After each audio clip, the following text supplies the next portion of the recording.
Peter Cowhey, the Dean of IRPS, wanted to be here. He was here this morning. He has the flu. He decided that the better part of valor was to go home and recover. I'm Miles Kahler, so I'm one of the discussants, but I'll also be chairing this panel, which is Rethinking Global Political Economy, although I do not think that we will spend a lot of time rethinking global political economy. We have lots of other things that we will be talking about in this panel. We have 3 papers. We are also missing one of the paper givers, though not his paper. Peter Gourevitch and David Lake, who is the second discussant, will present Peter Gourevitch's paper for him. And then after David Lake, we have Richard Miller and Vijay Rao. So David, do you want to present Peter's paper? Thanks.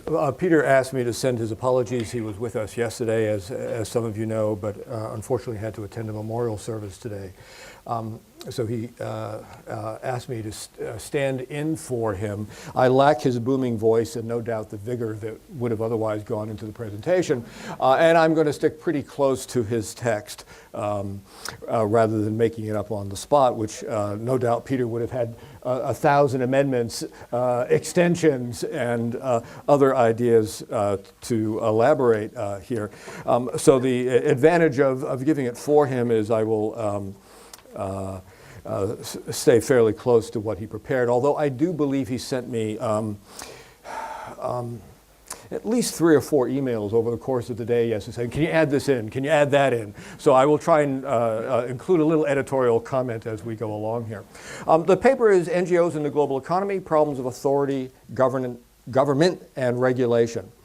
Peter begins the paper by noting that many of the key issues of justice raised by Amartya Sen are issues of injustice because they lack the political support necessary for clear standards and mechanisms of enforcement. To some degree, he argues that the many issue areas do have norms and standards, but what they lack are laws and enforcement. So we have an expectation of behavior, but an inability to constrain that behavior.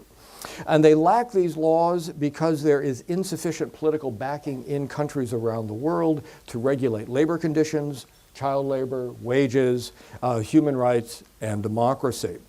And this lack of domestic rules and enforcement in turn leads to a corresponding lack of strong rules at the international level.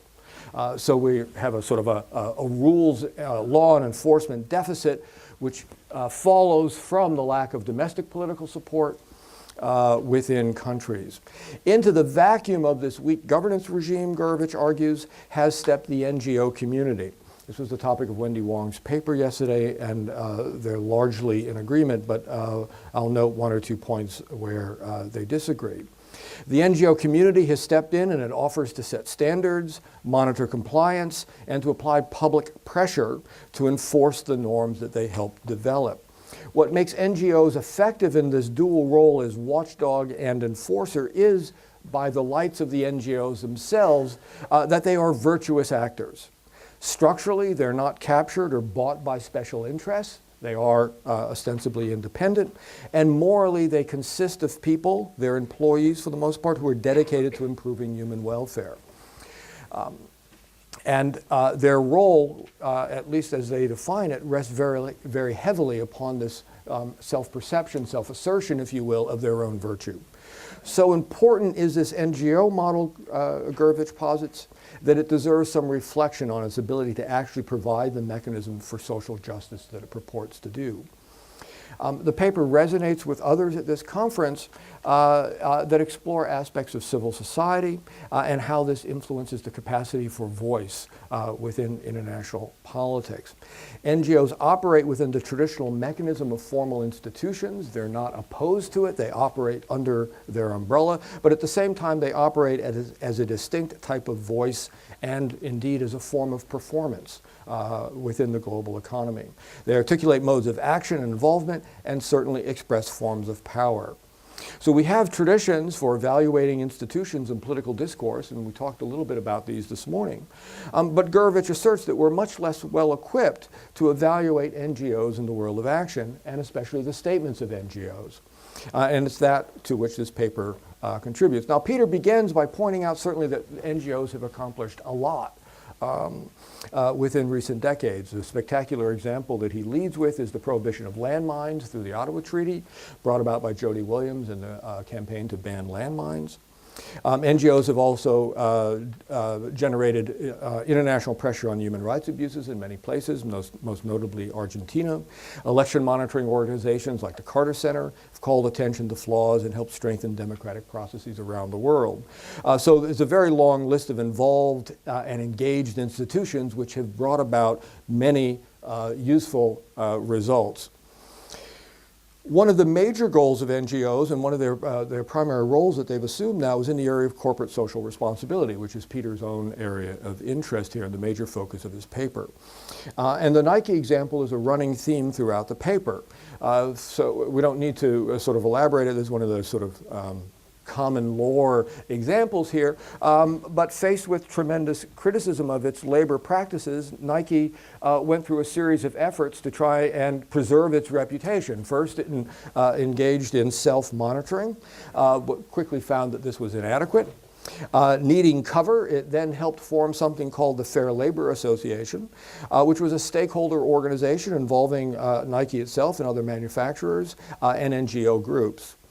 Over time from this, an inspection regime emerged, which allowed Nike to be able to say that their plants were inspected by a third party and that their practices were certified. Certification happens by, of course, a self-defined standard by NGOs that were closely associated with Nike. This regime came under further scrutiny with charges of greenwashing. That it provided sort of reputational cover without effective monitoring. Because the FLA has manufacturers on its board, it could not develop plausible ways of visiting factories unannounced. It could not have independent conversations with employees, and it could not use other mechanisms that might have been plausible to put third-party distance between the monitor and the target. To remedy this flaw, in part, the Workers' Right Consortium came into being to try and provide more distance. Most important, it had no manufacturers on its board of directors. This gave it some autonomy, but Peter argues at the cost of cooperation from the manufacturers. So the Workers' Right Consortium is more credible, more independent, but it's also less effective. And this is where the sort of the meat of the paper really begins to come in. While virtuous, NGOs cannot be perfect. Like all organizations, Peter argues, they suffer from problems of organization, funding, motivation, supervision, delegation. Particularly as organizations, they need to survive so that they can do the things that they set out to do. And survival in this case depends upon two key things. One is the NGO needs funding. The manufacturers buy their certification by purchasing it from the NGO. So the NGOs in this case all have a direct financial fiduciary relationship with those that they're seeking to monitor. The other key thing that they need is access. You cannot inspect child labor without getting access to the factory floor, and you cannot get access to the factory floor without the permission of the manufacturers. So the manufacturers are very deeply implicated in this process. And so at one level, the Fair Labor Organization is implicated with the manufacturers, but in fact it has greater access. Workers' Rights Consortium, more independent but less access. Neither of these models have proven particularly satisfactory, and many critics, and Peter goes through them, I'll skip over much of that for reasons of time, many critics have said that the whole NGO monitoring system is not especially effective, particularly in the area of labor practices. In addition to this problem of the relationship with the NGO, the international fragmentation across NGOs and across different institutional sites has made forum shopping very easy, and so we're stuck with a proliferation of standards, no one of which is particularly effective. So to overcome this fragmentation, there has been a new direction. The UN undertook the Global Compact, which was announced in 1999, launched in 2000, which tries to articulate principles of responsibility in key issue areas as guidelines for business. It's heavy on public reason and deliberation in the terms that we were talking about this morning. And it is purely voluntary. Companies announce their participation and publish reports of their own activities, trying to meet the standards that have been set. But importantly, there's no formal structure to evaluate compliance, no evaluation of progress, and no criteria to shape who can join this compact. Thus, it violates, in Gourevitch's view, the third-party principles of verification, and in turn has the Global Compact been accused of engaging in blue washing. Gourevitch concludes only state regulation and enforcement are likely to create the necessary protections for labor to which many aspire. Controversy hurts, and that's where the NGOs can bring their power to bear, but lawsuits and punishment are indeed powerful deterrents. Now, the final part of the paper is really quite interesting. I'll be done. On this point, it gets into thinking about the role of virtuous NGOs in a world where law may be the necessary mechanism for bringing compliance. Much of the moral authority of the NGOs hinges on their identity as being nonprofit, non-government. Wendy Wong talked a little bit yesterday about how NGOs have used law for their own political purposes, but Gourevitch would argue that the NGOs are really quite ambivalent about this greater reliance on law. They're different from law. Nonetheless, Gourevitch concludes it's unlikely that civil society structures can achieve justice without greater government engagement. Firms on their own won't do the necessary things. NGOs on their own can't stop them. And that norms will always be stronger if they're joined with state regulation and enforcement. This will require more attention by the NGOs to political engagement than many of them have been willing to make so far, and will require a broader questioning of the limits of sovereignty and boundaries between domestic and international politics. And so that's my best Peter Gourevitch impersonation. And after the other papers, I'll come back and tell you a little bit about what I really think of the paper.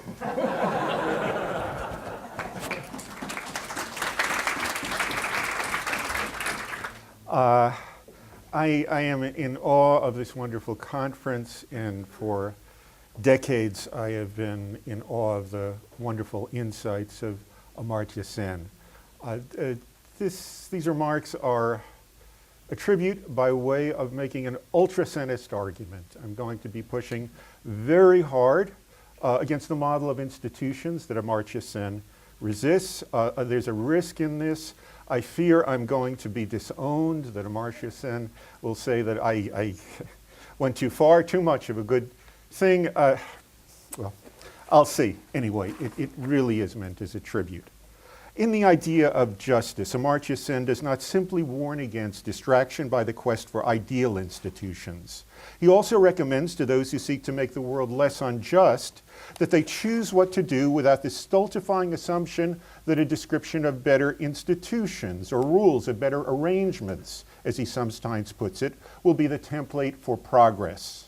Taking perhaps an ultra-centist line, I will argue that the institutional template is especially inappropriate where global and near global arrangements are concerned. The need to reject it is due to the great moral irony of international life. The transnational influence of great powers, above all the sole superpower, is an extremely fruitful source of transnational responsibilities. But enduring tendencies guiding the exercise of this influence severely restrict the fulfillment of the responsibilities it creates. After describing this irony of power and how it tends to subvert institutional solutions, I'll explore its impact on the practice of moral and political responsibility, especially among American professors working on international relations. So my theme will be, in the end, the nyaya of the professors. That power creates special moral obligations is a recurrent observation in the idea of justice. The moral impact of power most directly evoked is its tendency to enlarge the scale of the good someone should do to fulfill her responsibility of general beneficence. But this duty is limited in scope. One has no duty to become so responsive to neediness as such that this would worsen one's life, given one's worthwhile goals if one met one's special responsibilities, including responsibilities to compatriots. Moreover, while doing the most for the neediest is the default position of general beneficence, one may depart from it to promote good causes close to one's heart, causes that tend to be local. The exercise of power over others' lives can overcome these limits, creating special responsibilities of citizens of developed countries to advance the interests of people in developing countries, giving up advantages to avoid injustice. I'll concentrate on the central case, the powers and the network of domineering influence that might be called the American empire. First, the United States and U.S. firms are preeminent in the extent and international impact of their prerogatives, that is, their capacities, due to the sheer importance of the United States to advance their interests regardless of cost to others in the case at hand. U.S. economics importance sustains the capacity to shape U.S. fiscal, regulatory, and monetary policies that have enormous impact on the rest of the world without stringent constraint by that impact, and makes for an economy whose ups and downs reverberate throughout the world. The U.S. economy poses exceptional dangers by spewing greenhouse gases on a much greater scale than every other national economy except China's, at 4 times China's per capita rate. The side effects of the exercise of these prerogatives give rise to duties of due concern for adverse consequences, including a duty to seek equitable mitigating arrangements. No American has a right to benefit from foreigners' needs to endure unfair terms in order to reduce American harms to them. The second type of domineering influence is threat influence, an agent's use of fear of what it might do as a means of getting others to act as they otherwise would not. On its own and through prerogatives and threat influence in multinational institutions, the United States has used this influence far and wide to steer the course of development and set parameters of trade, finance, and innovation, shifting economies from state-directed development to dominance by global markets and global finance, with deference to international property rights and farm lobbies in rich countries. The United States has a moral obligation to use its vast benefits from steering the course of foreign development to meet the needs that were manipulated, for example, through conditioned loans in structural adjustment. Otherwise, the United States is like a tyrant, using subjects as assets rather than respecting them as persons. Finally, the United States exercises destructive power in order to remove threats to its access and influence and to maintain the credibility of its threats. Since World War II, the human costs of direct use of U.S. forces and U.S.-sponsored violence have been enormous, including over 500,000 excess deaths in Iraq, starting with the 2003 invasion. Violence intrusion that is not justified by self-defense, that is not invited by the people of a country as a whole, give rise to a demanding duty to make good. Because of its preeminence in each type of domineering influence, the United States is preeminent in its transnational responsibilities of power. However, transnational power tends to block fulfillment of responsibilities it creates. Global institutional reform is a central case of this irony. For example, the global financial crisis has given added moral force to the proposal to replace dollar reserves with greatly expanded special drawing rights that Joseph Stiglitz, George Soros, and others have vigorously urged for over a decade. By freeing foreign governments of the need to store up financial assets in the form of low-cost loans to the U.S. Treasury, regular issues of these reserves would increase global effective demand while relieving financial burdens on the needy. But the influence that ought to be moderated by this reform will continue to block it, since it would weaken bargaining prerogatives of the United States that, among other benefits to domineering influence, fund vastly expensive exercises of military power. In the case of global climate change, a new global arrangement of emissions mandates is the only basis for an adequate and equitable solution. Here, the project of continued American preeminence collides with global institutional justice on account of the great new fact of the global power structure, the rise of China. Risks of humanly significant economic costs have to be imposed to purchase morally adequate climate insurance. Equity requires giving much more weight to blockage of escapes from stultifying poverty. Oh, really? I have 6 minutes. Are you absolutely sure? I think my timing is limit. Okay. by the slowing of growth in China, where coal provides 70% of energy. But satisfying this demand of equity in an adequate regime would hasten the day in which China ends the preeminence of the United States. So the project of American power requires American resistance to the demands of climate equity, resistance that has played a major role in the current failure to meet the greenhouse challenge. To adopt the prosecutor's litany, the leading global powers have motivation, opportunity, and means to block institutional reforms that would restrict their striving for transnational power. How should those who seek to make the world less unjust respond to this grave limit on institutional reform? From the perspective of the practice of realizing more justice, of nyaya in the classic Sanskrit category that Sen richly revives, the primary question is a personal one. How can I make the world a bit less unjust? In an attempt to say something useful quickly, I'll confine myself to one small corner, professors in the United States who are professionally concerned with international relations and who share the general view of facts of power that I've traced. In our choices, we need to do justice to both the contributions and competition of three practices of persuasion: strategic advice, recommendations of institutional reform, and criticism of the American empire. Those who seek to impose justice by the first path argue for strategies of maintaining U.S. preeminence for as long as possible that have the side effect of enhancing capabilities and freedoms in the world at large as compared with other strategies. It might seem that this is the only way for the professors to improve the U.S. response to large global problems if institutional pessimism is right. But this quick dismissal would underrate the impact of activities outside the corridors of power and overrate the humane prospects of strategic advice. Significant and growing moral disenchantment makes it hard for a great power to inspire willingness to make sacrifices to advance its foreign initiatives. Professorial persuasion can contribute to this disenchantment, making it strategically inadvisable for the U.S. to act as unjustly as it otherwise would. Because of these facts of power, thwarted institutional recommendations help make the world less unjust. Those who make American foreign policy have reasons of power to move closer to a popular institutional demand in order to reduce discontent.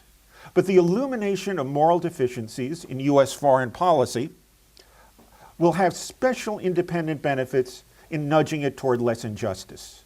Awareness of devastating episodes of injustice rather than mere failures to agree to better institutions is the most powerful source of the moral disenchantment that threatens American domineering influence and deprives the government of public support for inhumane intrusions.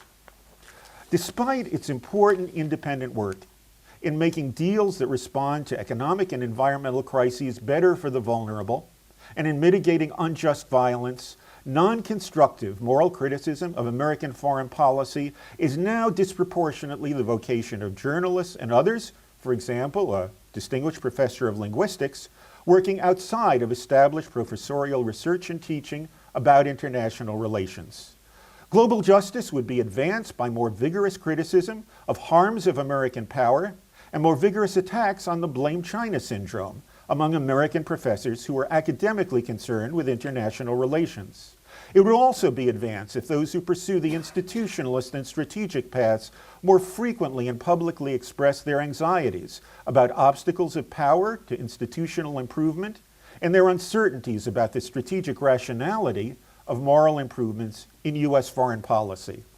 In the spirit, I hope, of the idea of justice, I offer this as a way to improve the practice of realizing justice in the face of the great irony of power, to improve the nyanya of the professors.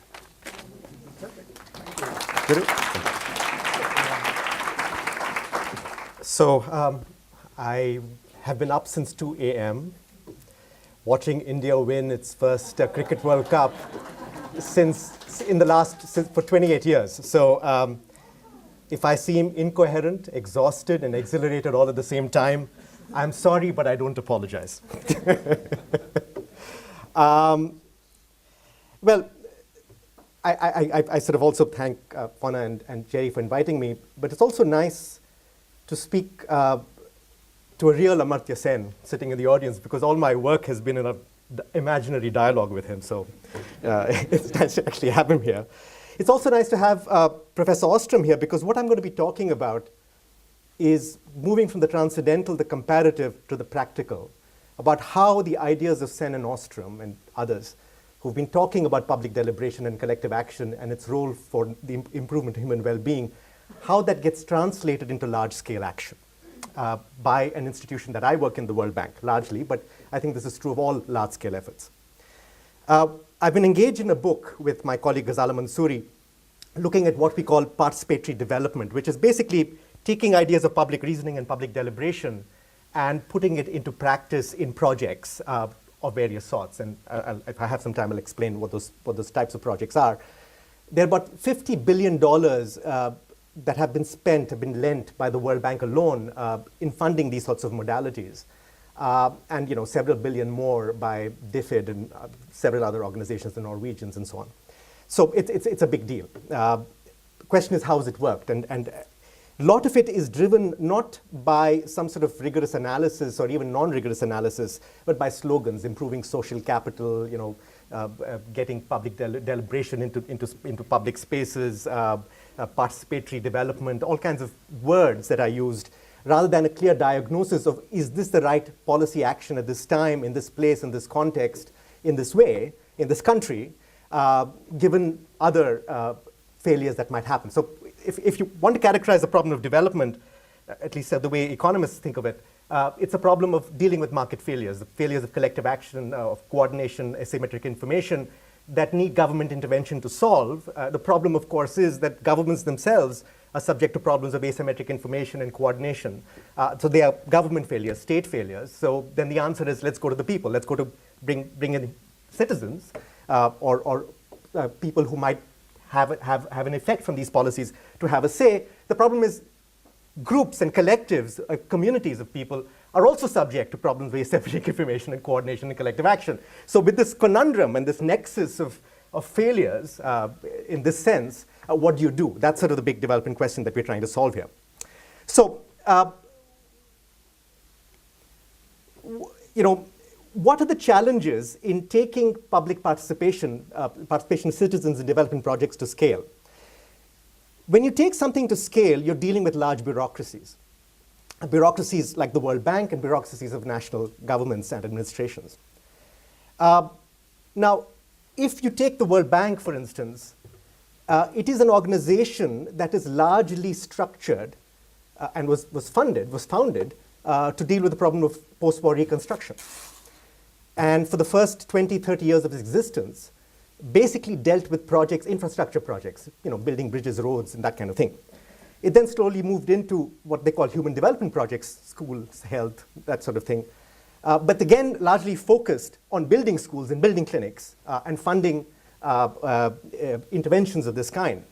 So therefore, it is an organization that is largely suited to building things that can be built in a 2 or 3 year period, even on a large scale, and in a measurable way. It is not suited institutionally to developing and dealing with the complex problem of public participation, of participatory development, of building governance.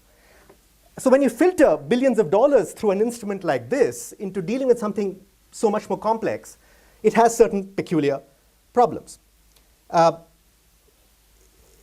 So what do we find from the evidence? And the evidence, I should say, is evidence that comes, and there may be disagreement here, this is a choice we've made, and let me make a case for this choice, I might lose time.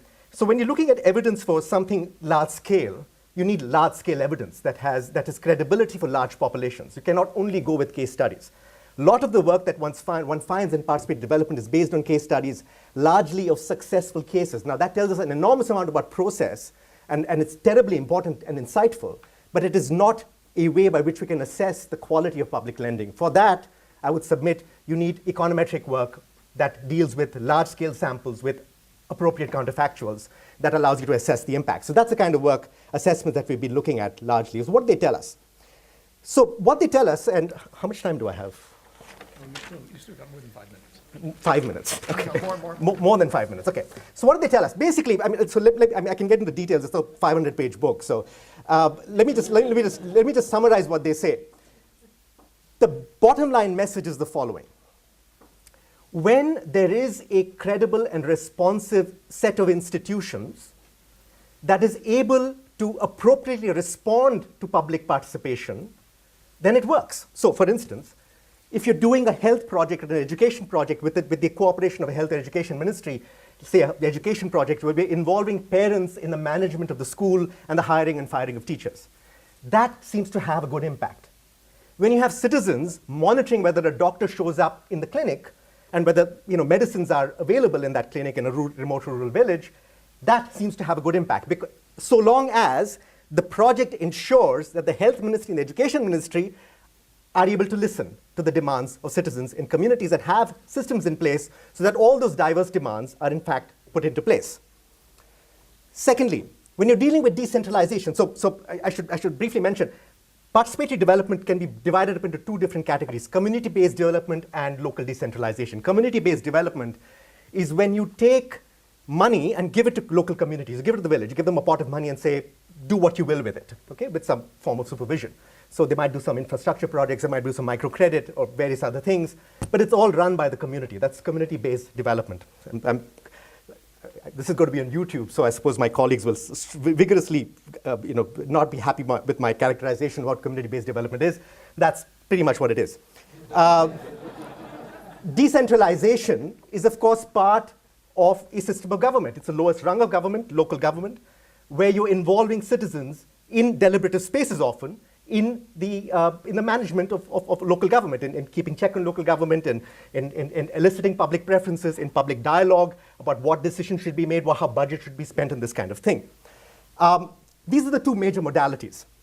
And philosophically, I believe, and in the history of philosophy, they come from the same notions of participation, but that's another point altogether. What did we find?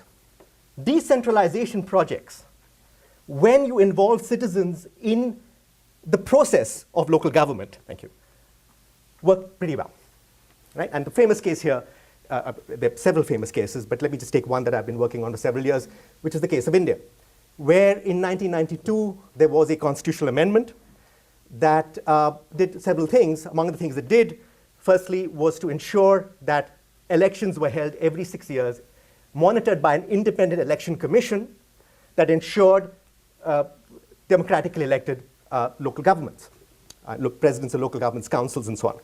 But in addition to that, that constitutional amendment said following things: that there would be a space for public deliberation, a Gram Sabha, a village meeting, that would be held at least 2 times a year, sometimes 4 times a year, where anybody in the village could come and determine budgets, vet and determine, quote unquote, the poor in the village who would have access to public benefits, and keep check on budgets and this kind of good stuff. And I've been studying this now for some years. I've been tape recording these meetings, 400 of them, and analyzing them. I'm happy to talk about that if you're interested. And there are several people studying this thing. It's that, I wouldn't say remarkably transformatory effects. In the state of Kerala it does, but Kerala is always good at everything. In other parts of India, it has had a mixed impact. But what has definitely happened is that this space for public deliberation has created a space for the articulation of dignity claims. Okay? And that has an intrinsic value, if it does not have an instrumental value. Various research I've done and others have done and not found much instrumental impact as yet, but certainly we've all seen an intrinsic impact. It's really changed the nature of public deliberation in Indian villages. Secondly, I should also say that the constitutional amendment mandated that 1/3 of all seats in village councils would be reserved for women, and an appropriate proportion of seats were reserved for lower castes that were formerly discriminated against. Those, what we call political reservations, have had overall a good impact, that they've sort of seem to have had an inclusive effect. So when participatory development shovels money via decentralized systems, that seems to work well, right? And they do this in different ways. What does not work well is this giving money to villages and do what you want with it. Okay? Because what happens then is that you're instrumentalizing participation for the narrow purpose of that pot of money. Right? So people get into this business of participation not because they want to be better citizens, because they want to be richer citizens. And for that narrow period of time. So in effect, you find, quote unquote, these social capital impacts happening over the short period of time for the duration of the project. But once the money disappears, the quote unquote social capital, which is not a word I'm very happy with, but let's use a short form, starts dissipating because the project disappeared. In some cases, and there's some evidence on this from sub-Saharan Africa, some parts of India, you see an enormous amount of elite capture and corruption, as you might expect. Yeah. So so the question is, do we run away from community-based development and just put all our money to decentralization? The answer is no. The answer is that this doesn't work because it is being filtered through this crazy 3-year system, this infrastructure system of the institutional structure within which money is allocated. This system, you cannot develop citizens within 3 years. It doesn't happen. You can't do it with money. It doesn't happen. You will have to have, as anybody who studies this will tell you, a long-term horizon. And it's going to be lots of ups and downs and trajectories of all kinds that are unpredictable beforehand and extremely diverse, completely contextualized by the particular village, not just by the country. Secondly, you have to have built-in methods of learning by doing. You will make mistakes. You have to have the system learn and adapt from those mistakes. Now, the bank, how do you learn from mistakes on a large scale? You do good, adequate monitoring and evaluation. We went and studied what actually was done in monitoring and evaluation in World Bank projects, and we found there was a lot of talk. So you find, some things mentioned here and there, but pretty much what was done was that when somebody wrote up a note about monitoring and evaluation, they would take that note more or less, cut and paste it into the next project. And that happens again and again and again, and on the ground, very little effect, with a few notable exceptions, I should say. Okay? So adequate learning systems are not built in. You have these crazy trajectories, believing that the world is going to be marvelously different in 3 years because that's how you get the money funded. You just have to make all these broad claims when you're claiming the money. But then, of course, nothing happens at the end. So let me just sort of summarize by saying what this ends up being in the worst case is what Judith Tendler very aptly calls supply-driven, demand-driven development. Okay? And it's basically top-down, bottom-up development, let's call it that. Okay? And it doesn't work. There's an inherent contradiction in that. But if, as we all believe, public participation, public deliberation, public discourse is terribly important for both intrinsic and instrumental reasons, development policy has to figure out how to do this properly. And I'm afraid that it's not there yet. Thanks.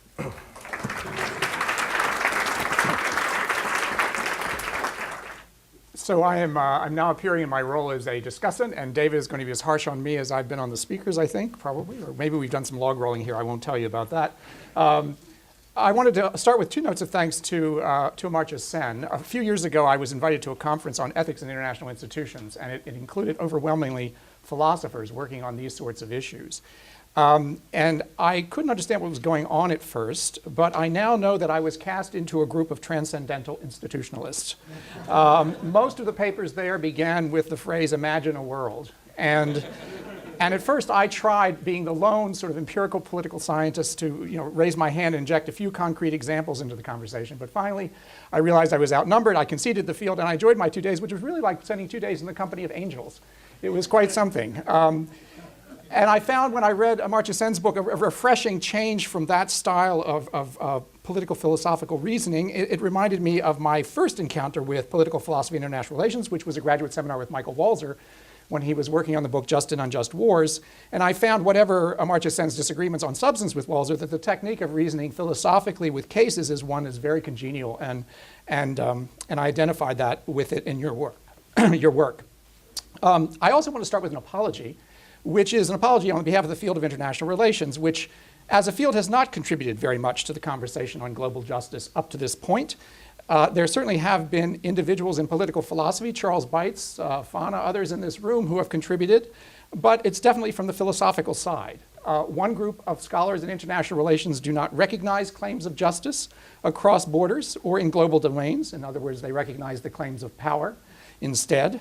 And a second group, in which I would include myself, is somewhat distanced from this type of discussion because of the dominance of transcendental institutionalist styles of reasoning, which I find it very difficult to grapple with. So I hope that your book will lure many more of my colleagues into thinking and writing about these questions. But today, I want to talk about a different constituency, because I think these three papers are really for that constituency, and they are meeting on this campus at a different place, the Clinton Global Initiative. Also, many of the students who were present at Amartya Sen's lecture on Thursday evening. And what they are asking is, what is to be done? Okay? And I'm ironically using Lenin's book, which could not be further from Amartya Sen's work, because it's all about political strategy and tactics from an elitist, top-down perspective on action. And there's not a lot of public reasoning in that book, but still I think we need to ask that question. Having identified injustice, or reaching partial agreement at least on what is injustice or justice, what should be done and how can we act to end injustice and promote justice, particularly across borders? And it seems to me the three papers on this panel are not about rethinking global political economy at all. They are about that question, which is, I would say, the unwritten final chapter in Amartya Sen's book. Now, I would note that even on his own terms, Amartya Sen's terms, we cannot avoid the issue of effective action. And I will cite from the chapter on human rights, quote, "The recognition of human rights is not an insistence that everyone rises to help prevent any violation of any human right, no matter where it occurs. It is rather an acknowledgement that if one is in a position to do something effective in preventing the violation of such a right, then one does have a good reason to do just that." So the question of effectiveness comes up in terms of how much of an obligation we have to act. And in the final chapters of the book, it seems to me the implication is we have many more opportunities for such effective action today than we have had in the past. But it still leaves the question of effectiveness as a shaper of good reasons to act against injustice. So let me briefly note the three alternatives for action here that are represented in the papers, and then suggest some real dilemmas for such action, and then use some of the ideas in Amartya Sen's book, if I have the time, to offer a few guides to reducing the severity of these dilemmas, if not ending them. So the alternatives, which are very clearly presented in these three very good papers, are three. First, in Miller's paper, Major Powers. Miller emphasizes the role of the United States as the most powerful state in the international system, and the fact that such power over the lives of others creates special responsibilities for the citizens of the United States and other powerful states to advance the interest of those where injustice is sustained by American power. I'll leave aside his model of US foreign policy, in which there seems to be no role for justice-oriented constituencies, but I will note, because I think David will be spending more time on Professor Miller's paper, that he does not weight the influence of the United States or any major power against other sources of injustice in the world. So from the paper, you get the strong sense that as a critic from the left, just like many proponents of American foreign policy on the right, the United States is a very powerful influence on global injustice. That is a view with which I disagree. I would argue if we weight or tried to weight the sources of injustice in the world, they remain overwhelmingly national and local.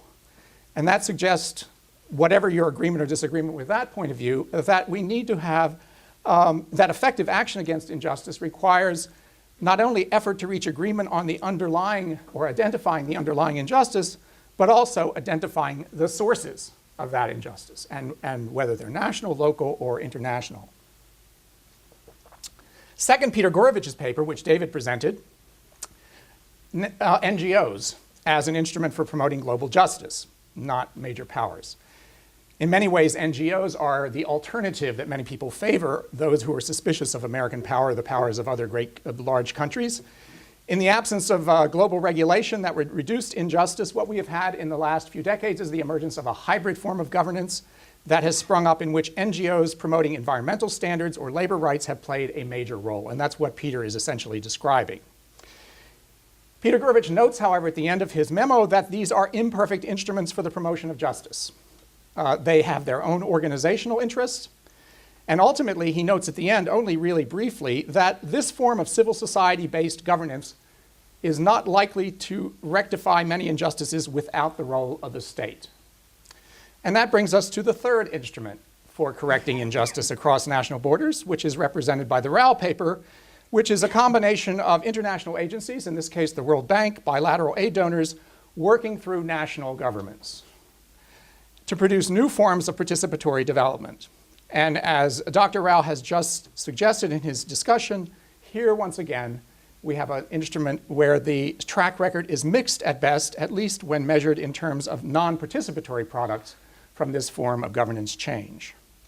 So each of these instruments are flawed. They are, in fact, each of these, NGOs, major powers, the World Bank and bilateral aid donors, national governments, are all unreliable agents of individuals like ourselves who may wish to promote global justice. And I would argue the dilemmas are even deeper. One dilemma concerns scale advantages, and that was touched upon by Dr. Rohr. I would argue that there are economies of scale in promoting justice and undermining injustice, and if indeed they're effective, nation states have advantages in terms of scale over NGOs, or a single NGO or a collection of NGOs. So the nation state versus the NGOs, there are scale advantages, but with larger scale comes a less reliable agent. So in other words, if we choose to act through national governments and they're effective and they promote the interests of justice that we wish, they are going to have decided advantages. On the other hand, they're responding to many other influences and political pressures. And the likelihood they're going to respond to us outside their borders is relatively low. The second set of dilemmas concerns unanticipated or perverse consequences. That may mean that well-meaning action to promote justice may promote more injustice, both directly and in the longer run. Let me give you two examples from the NGO field. First, directly, in the era of humanitarian intervention, journalists and now scholars, including a graduate student here at UCSD, Neil Narang, have been investigating the effects of humanitarian intervention on conflict. Clearly, intervention by NGOs is aimed at ending injustice of a terrible sort, the killing of innocents by condemning armed forces. But also, since the case of Rwanda, there has been a realization that they may also unwittingly prolong conflict by shielding elites who wish to pursue the conflict and maintaining their hold on populations that are in refugee camps or elsewhere. Or a more sophisticated argument, simply preventing the clear conveyance of information about who will win or who will lose in that conflict, ultimately, thus bringing one side or the other to the bargaining table.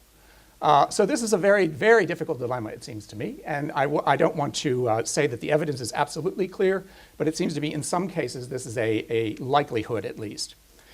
In the longer run, another dilemma is the substitution effect, and that is the undermining of local capabilities by external intervention. NGOs acting to prevent immediate injustice, for example, through providing emergency health care or medical care, can undermine local public health sectors, which rely on the same patients for their survival. Although they may treat those patients with less skill and at a lower technological level than the external actors.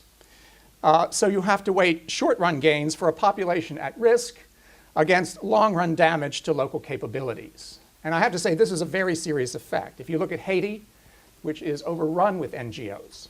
Haiti is virtually without a state, right? There are almost no local state capabilities after years of intervention from the international community. In the case of Cambodia, in a more interesting case, the Cambodian government is quite happy to have NGOs providing healthcare and a whole host of other public goods for its population because it can then devote its national budget to things like military forces and other purposes. It has no political incentive. It's an authoritarian, relatively authoritarian government, and it has no economic incentive, and aid donors do not have the leverage to force it to do otherwise. So if we are not to pursue the three cups of tea strategy, which is as individuals wandering around developing countries, promoting various public goods on a small scale, what can we do? Three things. Well, there can be more research on effectiveness, and that is an area where it seems to me we have made considerable gains. We have very good research on international agreements and whether they're effective or not. We have research now, of course, a booming field in development economics on particular development strategies at the village level, much more sophisticated than earlier, but it's quite restricted in its validity and generalizability. The political setting is quite important for all of these, all this research on effectiveness. And unreliable agents are unreliable because they have political motivations that make them less effective in promoting justice than they otherwise would be. Second, drawn from the work of Amartya Sen, it seems to me we need a combination of impartial spectators to break local parochialism and local knowledge. It seems to me that suggests that we need genuine partnerships between external actors and local participants. Impartial spectators in that it doesn't imagine a long-run role for the external actors, and that's a very difficult thing to convince external actors that they should do, to give up that role. and local knowledge to forge the genuine partnership. I would say these genuine partnerships are very rare because of the overwhelming asymmetry in resources typically between the external actors and the local participants. That means that finally the external actors should aim to lead in favor of local capabilities and also local mistakes that have to be permitted. And finally, however, we are left, it seems to me, with a tension between knowledgeable and paralyzed outsiders, like those of us on the faculty that Professor Miller was encouraging to act, and passionate and interventionist outsiders who are often not very knowledgeable. And really the key question, it seems to me, is how much do we discount the risks of creating more injustice from lack of knowledge about likely outcomes in complex settings and weigh that against the risk of leaving injustice to continue even though, because we do not act in circumstances where we might possibly alleviate the injustices that are underway. That question, it seems to me, I hope, will be at the center of the new Center for Global Justice, and perhaps it'll be the next book from Professor Sen.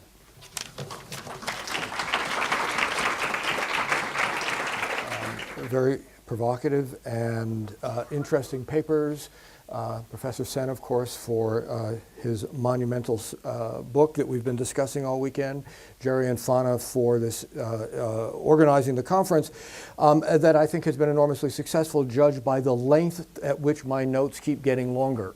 The problem of being the last discussant on the last panel of a very interesting 2 days is I've accumulated a long list of things that I would love to talk about, but we'll not have time. So let me try and get into as much of it as I can here.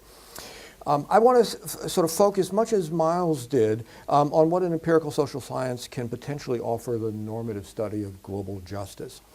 And my point of departure in thinking about this is that global injustices are not accidents. They don't just happen. They're not a tsunami that sort of is independent of human action, but in fact, the injustices that we care about, and most of the ones that we could potentially do something about, are themselves a product of human interaction and usually political and economic interest and conflict. No one has an interest in injustice per se. No one will give you a principled defense of injustice. But rather, we want to nonetheless recognize that they are a product of our own behaviors. Those that interest me the most and that I think that are most open to remedy, as Professor Sen would urge us to focus, are those that would follow from something that might be called a political market failure. Those in which the outcomes are socially suboptimal, and that they follow from problems of collective action, information, social norms, or other impediments to effective social change by exploited individuals, groups, and nations. Sen's work on famine, I think, is an exemplar here of showing how the incentives within a social system are such as to bring about horrific outcomes, and that through change and a re-engineering almost, that famines can be ameliorated or at least dealt with more generally. We've talked a lot about injustice over the last couple of days, but what we have not done very much, it seems to me, is talk about the causes of injustice and what human behaviors bring about this thing, injustice, that we would like to see ameliorated. So I think in order to sort of, in some sense, address and how to remedy injustice, we should be spending more time thinking about how and why injustice arises in the first place. And so I want to sort of talk a little bit about this in the context of the papers. We have two very different market failures clearly explained before us in Rao's talk and in the Gourevitch paper. A slightly different version of a market failure in Miller's paper, and I'll come back to that a little bit later. But let me first start with the community development strategies, because it's a really good example, I think, to open up the sort of issues that I want to get at here. The political market failure here was really one of political inequality. Right? And a political inequality that privileged elites within the local level and collective action problems that prevented those living in poverty from being able to redress the economic and political inequalities by themselves. Right? And so the core idea behind participatory development or community development strategies was that aid would bypass the elites, give the people what they want, and in so doing empower those populations in order to be able to be more effective advocates for themselves in the future.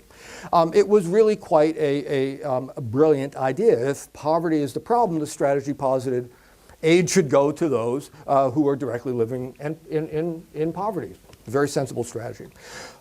So the diagnosis was certainly not incorrect, but as Vijay laid out, the prescription was in some sense wrong.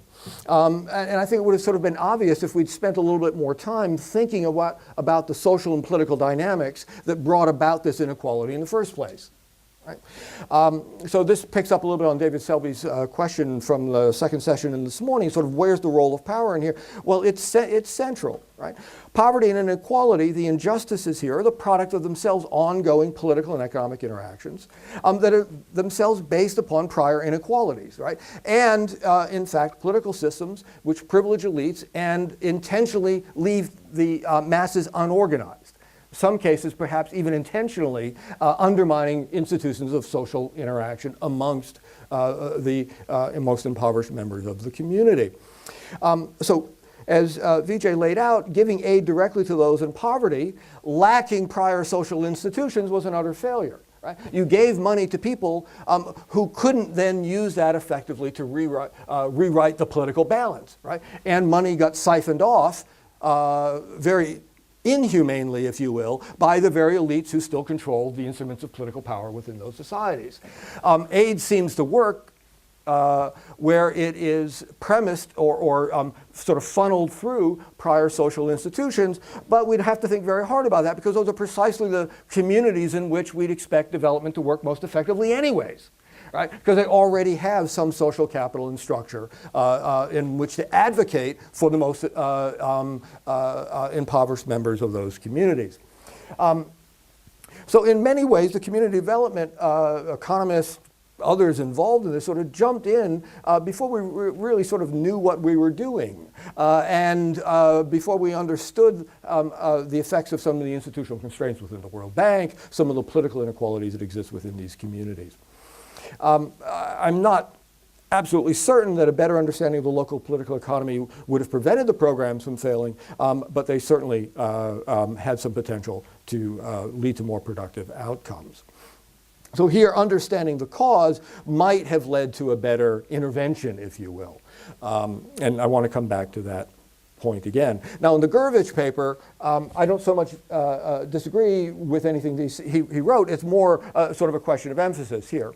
Right? The vision behind corporate social responsibilities, it will be able to harness the consumer power, the power of consumers in developed countries, to try and correct injustices within the developing world. Right? That we can only buy shoes that are made without child labor. Right? The market failure here in this part is information, because it is impossible for us to know when you look at that pair of Nikes on the store shelf whether or not it was made with child labor.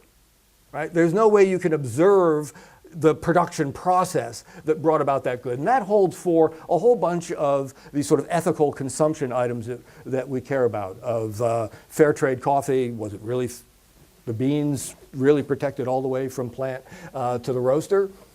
Who knows? Soccer balls made with child labor, multiply the examples. You cannot tell from the final product how that good was produced. So we need some way of correcting this market failure, and this is the role of NGOs, is that they come in and say, we will be able to provide you information about these products for which we may be willing to pay more money to try and sort of correct production practices within the developing, mostly within developing countries. But again, we sort of failed to think, we as consumers, advocates of NGOs, analysts more generally, have failed to think through really what are the incentives of the various groups. And this is where Gourevitch's paper, I think, becomes really quite important, pointing at the need for funding and the need for access that drives the, sort of structures the relationship between the NGOs and the manufacturers that in fact prevents them from being wholly independent purveyors of information. Now, again, if we'd analyzed the incentives and the power of the various actors in the story, we might have gotten a slightly different and better outcome. I'm sure Peter would have emphasized this if he were here today, but he would be the first to acknowledge that information is never neutral. Right? Nor are the information providers. Information is always produced by someone for some purpose, and it would behoove us to think about the incentives of those who provide that information to us in our role as consumers. Now, turning to the Miller paper. When I first read this, and perhaps for some of you it strikes as a slightly different kind of paper here, but in fact I think it has a very similar structure here. The political market failure for Richard is that in fact sort of the primary source of global injustices today is the pursuit of power by the United States and the exercise of its power prerogatives within the international system. In which the United States acts, fails to act in the general interest and acts in its particular interest here. And as he argued, of course, justice can be best served by criticizing and delegitimating U.S. power. One can, at one level, and I do, I think, agree with his description. I won't quarrel with that, but in fact can disagree with his proscription, which I think in some ways is almost as equally naive as the community development and corporate social responsibility models that we've just talked about here. And so let me explain under very tight time constraints. My friend and colleague here is going to hold me to the time limit. I do not dispute that the United States acts in its self-interest. And that it uses its disproportionate power to create an international order that is in its self-interest. And that, in fact, its continued pursuit of even greater power would serve to reinforce and sustain that self-interest in the international order. Now, in the other two cases we talked about, in some sense, we had failed experiments. We had community development programs, and guess what? They didn't work quite as well as we wanted because we hadn't understood the underlying power dynamics. NGOs don't quite work the way we want them to because we don't understand the incentives and powers of the organizations here. In the case of U.S. power, in some sense, we're struck limited somewhat more because we don't have an experiment. We don't have the world today without U.S. power. So we're thrust back into the world of counterfactuals. Now, Miller focuses on the negative exploitation of the prerogatives of power, but in his, more in his paper and his presentation, so I'm going to, but nonetheless want to raise it, he has a particular view of what the counterfactual would be. Right? And he appears to assume that without U.S. power, we'd get something like the European Union. And if that happens, I quote, the gravest current problems of global justice would be overcome. Okay.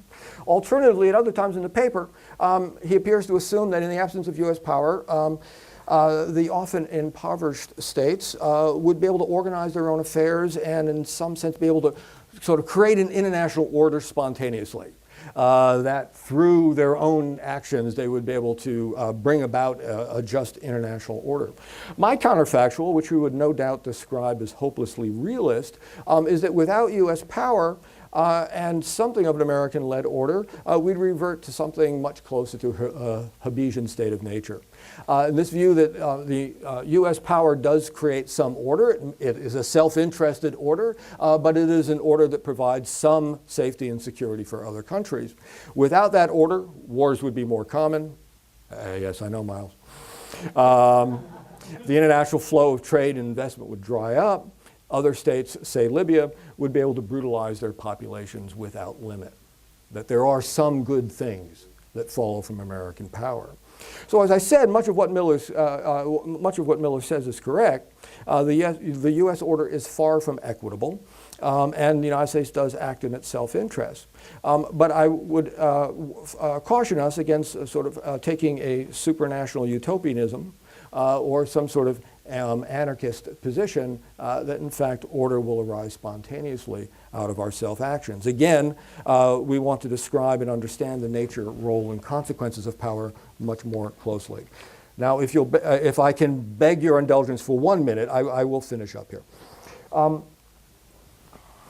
Seems to me that identifying injustice is only part of the problem.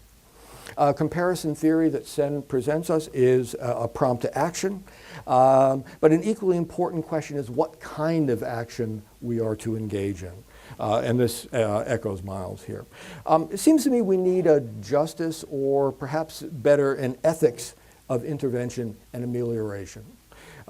Especially so often when the interventions we have been talking about and will continue to talk about are promoted by white people in rich countries, supposedly in the name of people of color in poor countries. Right? We have to think very seriously about how and why we advocate particular solutions in the world today. Right? These questions have largely been unexamined, and they scare me a little bit. And so my hope for the new center is that it can address not only what is unjust, but the criteria for acting justly in the pursuit of remediation. Now, I don't suppose that community development did any real harm to those living in poverty, but the money that might have been used in other more productive ways wasn't. And that itself is, in some sense, an injustice. Right? So any call for an alternative, it seems to me, whether it's in development aid, corporate social responsibility, or in the case of the American Empire, seems to me we'd want to sort of specify four things, and I will close with this. In thinking about it, in recommending an alternative, we need to say what the alternative to the status quo will accomplish. And how, and second, and how and why this alternative will produce a superior form of justice. But on the politics of it, and third, how this alternative will be created given the political interests and powers of real existing political actors. How are you going to bring this about given the interests who are already at play? And then finally, how will this alternative be sustained through the self-interested actions of those to whom it applies? And working through these questions, I hope, will give us a realistic appraisal of how we can judge the remedies that we're proposing rather than just leaving those open-ended. Thank you, and now we'll have some time. Nelson had me to put it here, and this to lateralize that. It's difficult to put the tie in. Very helpful instrument. For many decades, when I first moved to England, I didn't know what the purpose of a tie was. And until I discovered that it's where the microphone is put. And from 17th century onwards, European culture has been trying to develop an instrument of which it did not know the use until electronic came in the mid-20th century. It's been, again, a very energizing and illuminating experience for me. What's not clear is that I've got very much to add to what has been discussed. But let me make a few comments. On Peter Gourevitch's paper, I'm very sad that he is not here. Also sad for the reason for which he is not here. It's a funeral that he's attending. But I think he raises some really extraordinarily important questions. And having been involved with NGOs myself, I mean more directly with Oxfam, having been honorary president of it for 3 or 4 years, but also been advisory for Médecins Sans Frontières and other organizations and Save the Children. I think these issues are extremely big issues, and the conflict between the funding and the monitoring role, of course, is much greater for some organizations than for others. I think some of the ones I've been privileged to be connected with, Médecins Sans Frontières, Oxfam, they're not really so much dependent on those who they are monitoring for their funding. But I think he's concerned about this labor standard point, which I think the Discussants also brought out. And for them, they're a very big issue, actually. There's a different kind of issue that's being discussed right now at the moment in Bangladesh, which is, of course, one of the cases of most successful NGO products in the world. And I think many of their achievements are more connected with NGO performance than with governmental public policy. Of course, at the moment they're going through this governance debate and concerned with something which is not technically an NGO, it's a bank, namely the Grameen Bank, where, of course, there's no doubt at all that UNICEF's vision has been extraordinarily important in making that go. And yet there may be elements of people trying to gun for him, but there are also genuine questions about how much control you have. And it's an issue that is bound to arise with as big enterprises as we have in Bangladesh, like Grameen Bank, like the BAC. They are bigger than, the two of them are bigger than all the private capital put together. These are two NGOs in terms of their funded capital. So it's a big issue, and I wish Peter was here so we could chat more about that. Richard's paper, I'm of course very flattered by his interest and kindness. He said that I might repudiate it. I don't, but I think I want to ask a few questions on that. I think it's clear to me that there's a lot of the harm in the world that's done has the source that he identifies for that. I think some of the discussants have raised that question. I don't see that all the harm in the injustice thing comes from that sources. And in the context of some of them, in a suitably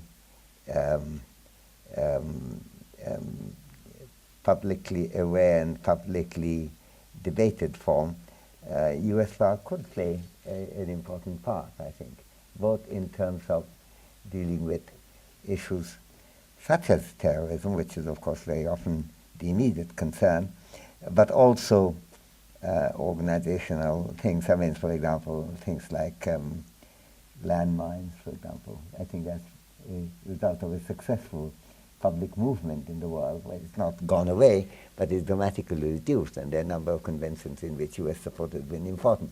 The fact that the US has not supported the control of small arms, not to mention large arms export, is extraordinarily negative actually for the world. It's not often recognized that about 80% of the armament exports in the world come from the G8 countries, one of which doesn't export any arms, namely Japan. It has a self-denying role on that. Another way of looking at it is there's a lot of overlap. More than 80% come from the permanent members of the Security Council, which also is not hard to explain why it is that there has been so difficult to get any kind of regulation going. Kofi Annan had a very limited suggestion about control of small arms, of illegal small arms, which are in a small category, but it didn't get US support.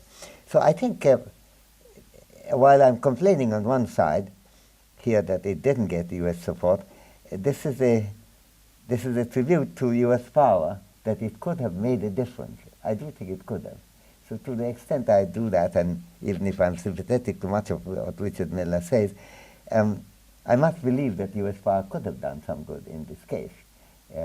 It's partly because the US governmental power is not exactly the same thing as the US business interest, though the connection between them are quite close.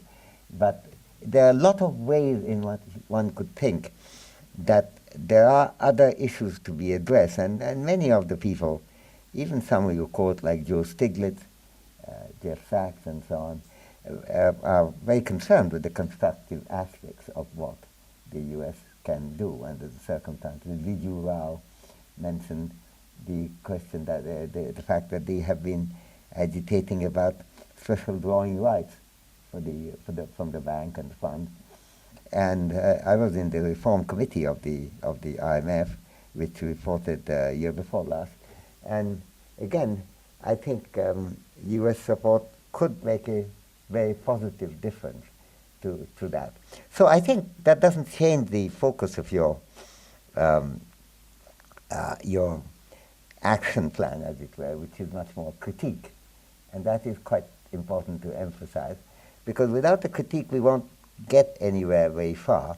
I was very struck by the absence of critique. And as a believer in public reasoning and a believer in media freedom, I was really struck by the fact when I was then heading a Cambridge college, namely Trinity, when the Iraq War started. And I was just appalled to see how little criticism there was. And actually, even though my colleagues don't like admitting it, how much support there was across the board in the Harvard community. Now they're absolutely nowhere to be found and don't have very lapsed memory of what happened at that time.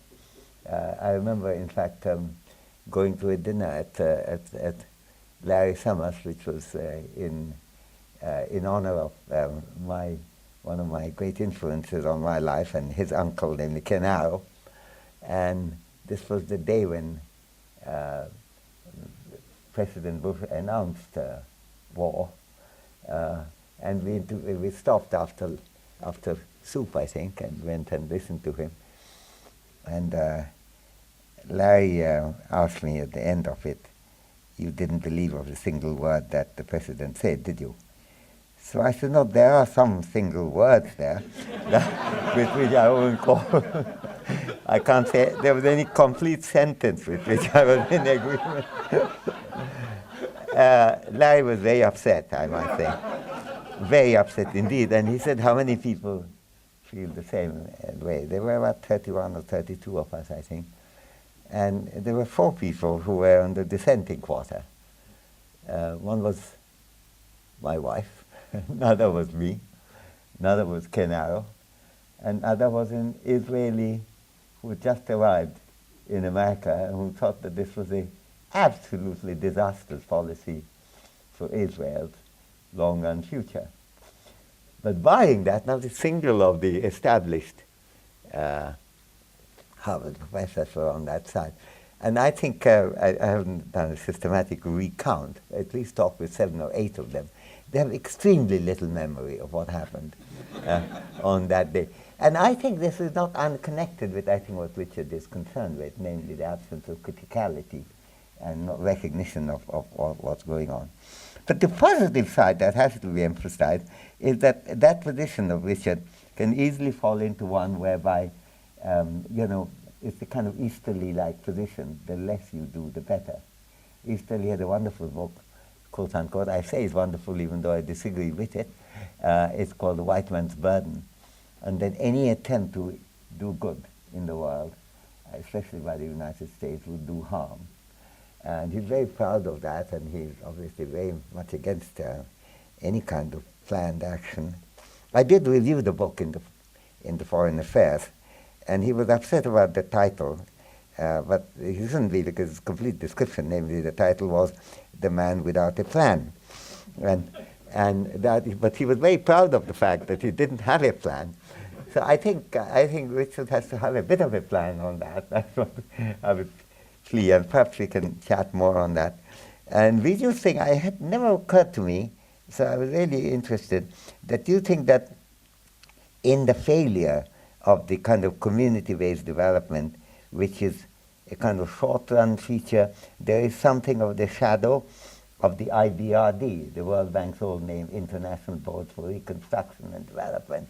So it's the reconstruction bit that has to be done in 2 or 3 years and could be done in Germany and Japan rapidly. That's dominant. You know more about the bank than I do.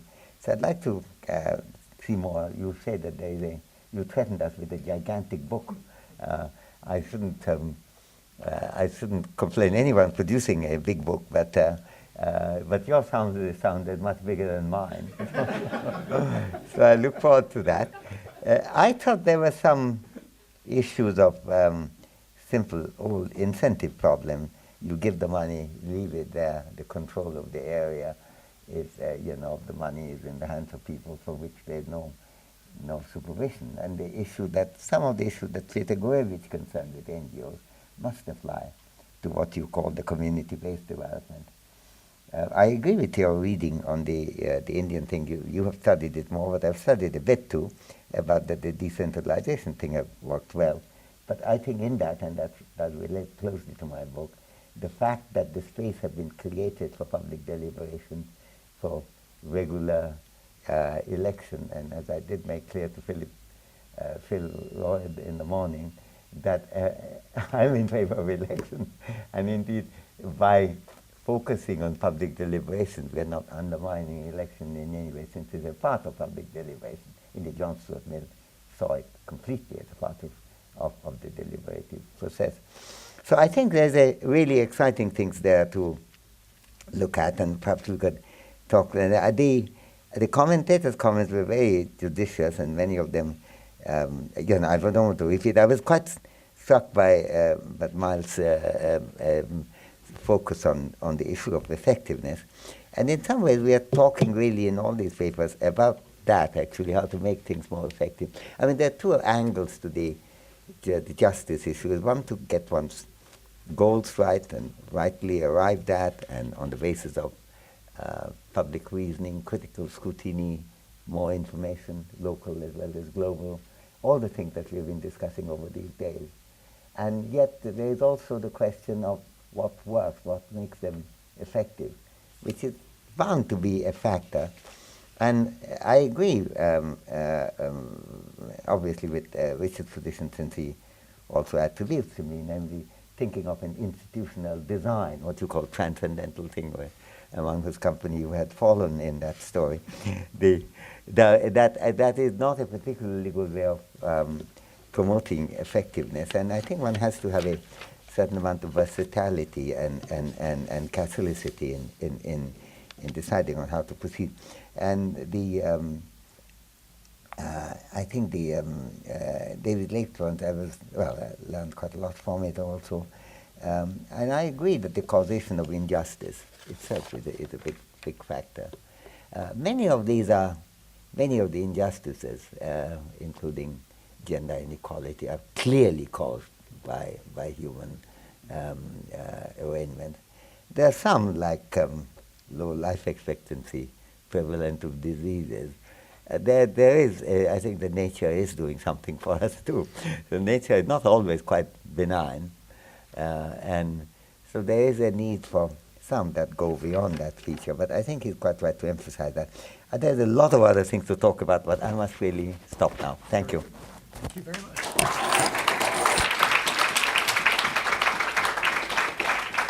So we have, I believe, close to 20 minutes for comments and questions. Yes. I'd like to comment about Birju Rao's comments. You point out that, and so does Professor Sen, point out that there are some problems about the lack of control of funds that go to local government, to Gram Sabhas and other places. The states are very happy to agree with you. They don't want to put the budgets behind the Gram Sabhas. If they don't, what will be the agendas of the Gram Sabhas without the funding that you would like to deny them? Do you want to make a quick response? Sure. Would you grab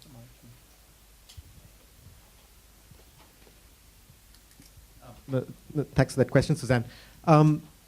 So what is interesting about the Indian Panchayat system is, the point that Suzanne is alluding to is that local state legislatures tend to be very much against empowering village governments because they see it as a threat to their authority and an undermining of their authority. So they get absolutely no funding from state governments.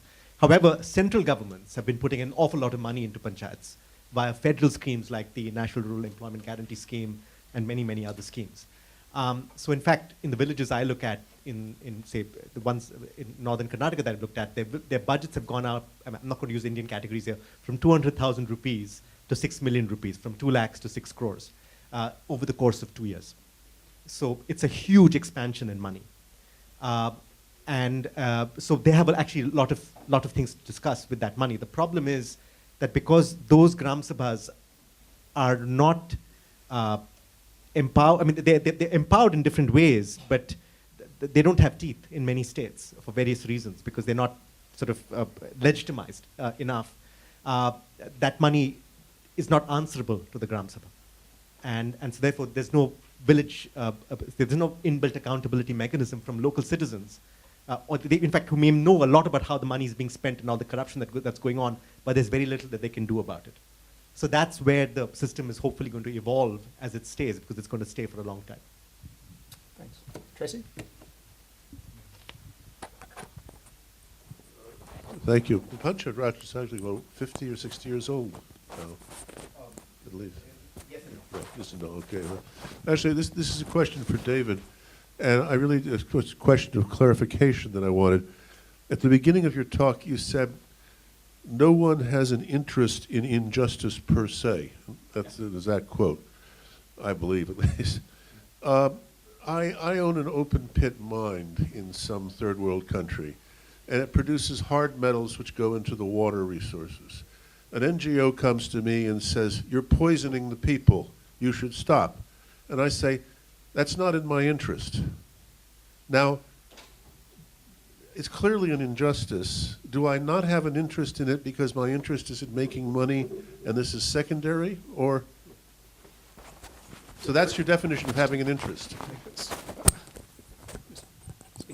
Yeah, precisely, right? Yeah. I mean, it's not setting out to poison the well intentionally. It's a byproduct of But pursuit of some making other money interest. requires poisoning the people. Doesn't require it. Making- It's a way of as making mu- more money, right? making At the mo- margin, you make more money by. That sounds like an interest to me. No, it is an interest. Yeah. Okay, Well, then I have an interest per se in You have an injustice. interest, but it has an unjust effect. But your interest is not in poisoning people, right? It's a byproduct. It's a byproduct. That's a very strange way to justify one's actions. I'm sorry you got killed. I didn't mean to. In the back there?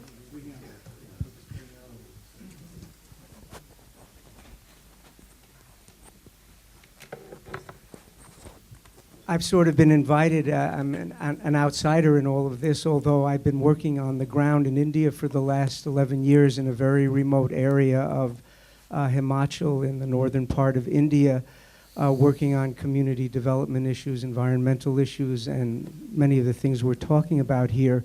And at times the rarefied content of the discussion has been very instructive for me. But there's also realities going on the ground, especially at a small scale, that are very complex and very difficult to deal with. And I wanted to maybe throw out, or what would be very useful for smaller NGOs and maybe even larger ones, would out of all of this, intellectual discussion and the skills that you all have, would be something, if it doesn't exist, and I'm not sure whether it does or not, something that would, kind of have some of the best practices that might be able to help us as we're working with all these complex issues, and to guide, or at least a resource, maybe the new center that's been just instituted could be part of that. But that would be very, very important, because we also have things that we can offer to your perspective that you may not be aware of how difficult and hard it is, and all the anecdotes that I could share with you at some point would reinforce that. So thank you for allowing me to be here. Thank you.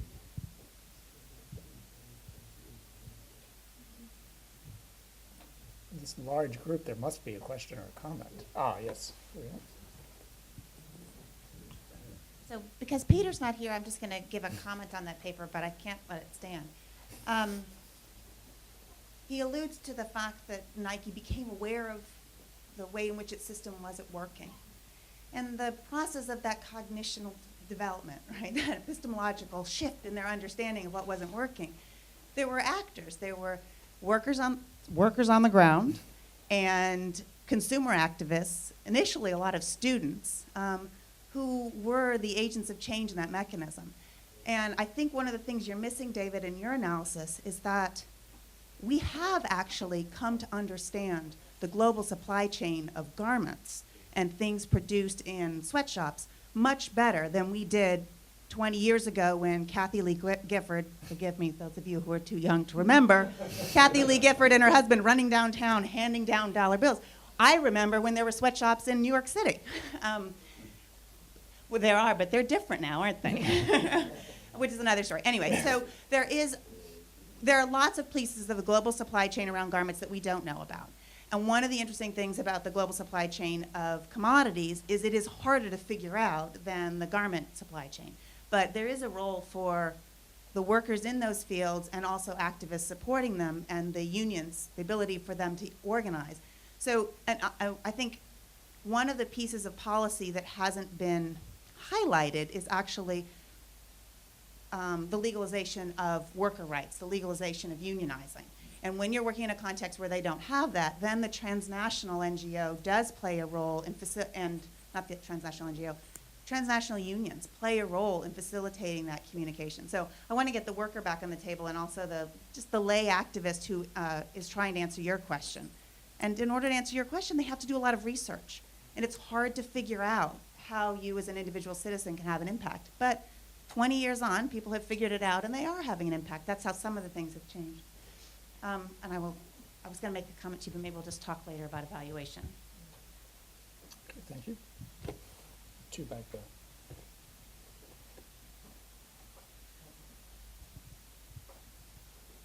This has a question about using the global justice framework as a way of thinking things through. And I want to give an example, and maybe folks could comment on this.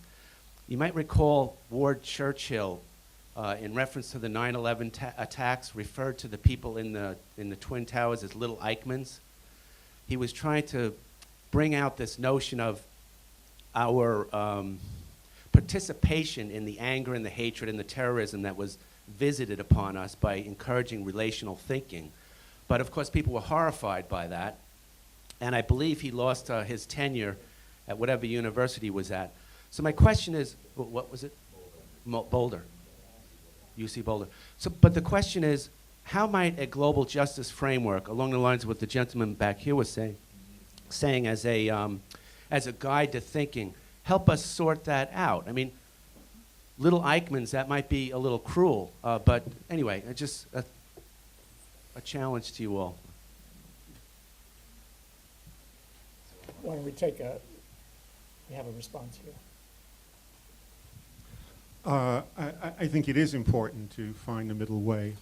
And I'm concerned that Miles's response and David's response to my talk and my paper obscure the possibility of that middle way. I think unintentionally it's a way of encouraging evasion of responsibilities. You can say what I said, that the U.S. has the greatest transnational responsibilities because of its power, without saying what I didn't say, that it's the greatest source of evil. You can emphasize that criticism of the United States, because that's where we are. That's our civic responsibility, without saying it's that it's the world's worst power, which isn't true.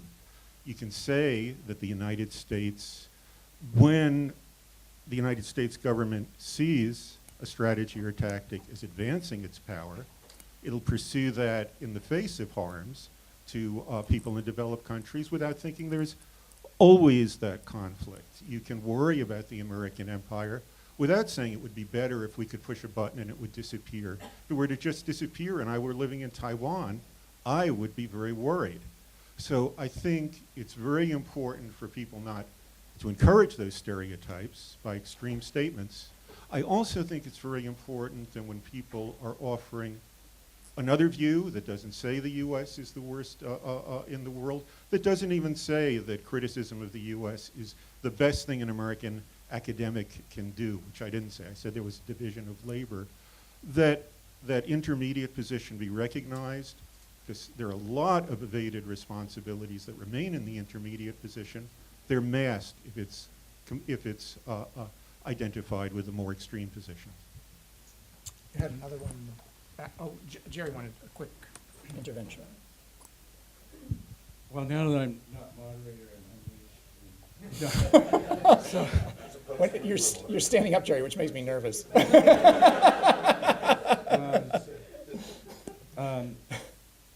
on this question, in going to work in West Africa and working with the Toast on NGO there, I learned that their successes were due to an almost wholly positive program of moving forward to a bright future rather than moving away from a regretful past. And meeting with people from Project Concern International, which is a major NGO located in San Diego, we were having this discussion, and they have found the same thing empirically, even though it's also spiritually motivated, okay? And this was a surprise to me because if you guess my age, you can kind of imagine what happened to me in college. And the pleasures of indignation and anger. Well, so the indignation has pitfalls as well, and I think anger has a place, but it has to be calculated rather than habitual. So if I was going to try and persuade Americans, I'd say, let's move forward to a bright future of human rights for all. We have another, we have someone there, yeah.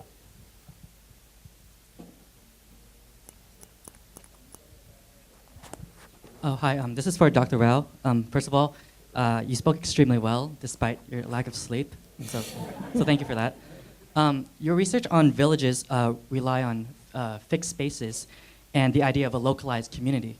But these tides are changing in a globalizing world as transnational migration increases. So how does your research on participatory development apply to urbanizing areas of the developing world, especially regarding the decreasing role of social capital to hold these communities together? Another book. Why did they invite students here? It's a really tough question.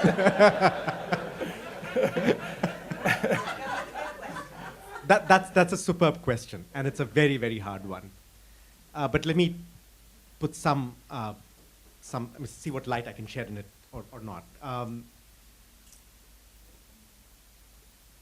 People create their own spaces if it's not given to them. So in some ways, so for instance, I mean, many years ago, actually 11 years ago, I studied slums in Delhi. I spent about 3 months doing all kinds of field work and doing surveys and talking to people and stuff with a whole bunch. But we studied, all the slums in Delhi in our quantitative survey, but we did in-depth analysis and for. And here's what we found. These were unrecognized slums, right? In other words, there are recognized slums and unrecognized slums. Recognized slums get public resources. They get water, they get electricity, and so on.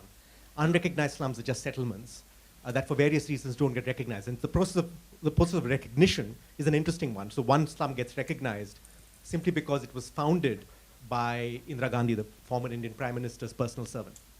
I mean, she just decided to take a bunch of land and bring her buddies there. And that was the slum. And they got, I call that a 5-star slum. They had washing machines and drains and all this kind of good stuff. But what was interesting to me is that because these slums were unrecognized, they were not part of a formal system of government.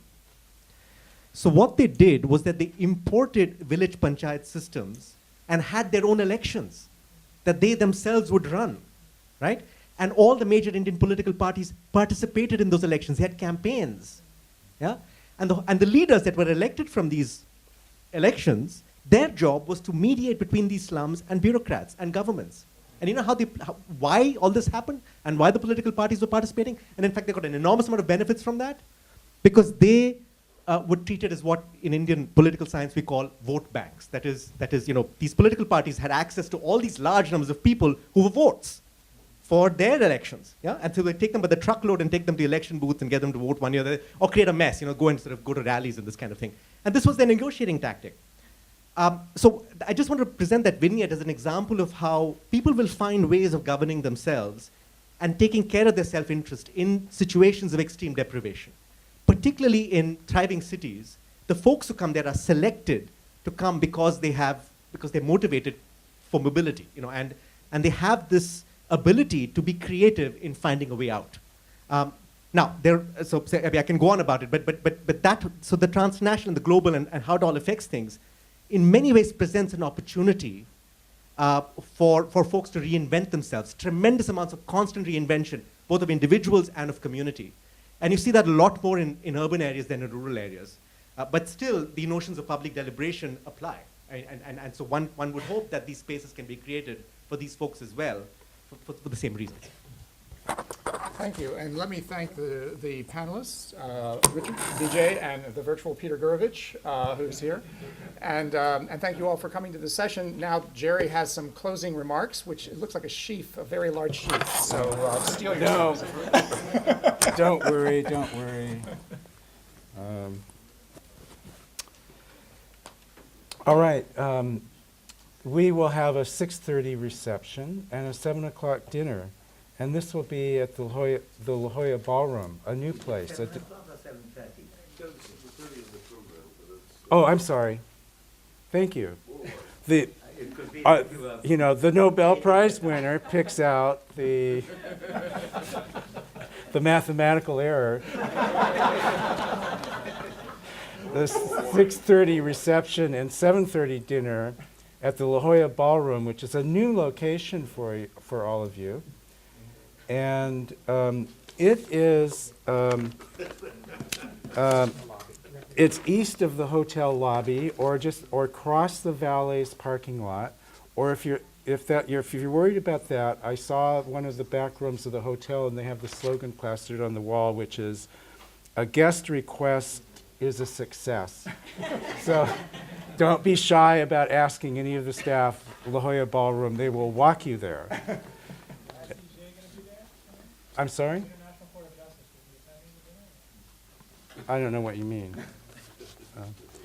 I'm going to make a few remarks. The grand expressions of reciprocal gratitude will be made tonight. Hey. But a few closing remarks. I want to say that I'm delighted with Amartya Sen's, by the way, Fauna regrets not being here. She's doing administrative work and preparing for the dinner tonight, so she sends her regrets. She will be at the dinner and the reception, and the dinner, definitely. She's moderating the dinner. If she calls me and turns it over to me in the next hour, well, there's trouble. So I'm delighted with Amartya Sen's respectful engagement with each of our speakers. That was a delightful surprise. I mean, the detailed engagement with each and every speaker. Now, I was worried, I may seem confident, but I was worried about how each panel would go, and I was pleasantly surprised by each of the panels, and it just showed that the imperfection of our design was always overcome by the quality of our participants. Now, Eleanor Ostrom and Amartya Sen, more than any other recipients on the list of economic prize winners, bring rigorous social theory and moral theory to real human problems and to real humans. They conceive of humans not as objects, but as agents. And inspired by the work of Ostrom and Sen and by my mentor, Jan Elster, I've sought to do the same with UNICEF and other partners over the last decade. And that's what our new Global Justice Center seeks to do as well. Its slogan is Social Science Research in Action. Now, I've said before, but I have to say again, that Fauna has done 95% of the work in putting together the conference and has given me half the credit. I want that to be clear to everyone, both parts. And Fauna has astonished everyone by building a critical mass of university support and community support for this conference and for the new center, and I'm confident that the intellectual and moral promise signaled by this weekend's events will be fully realized in the short term. Thank you.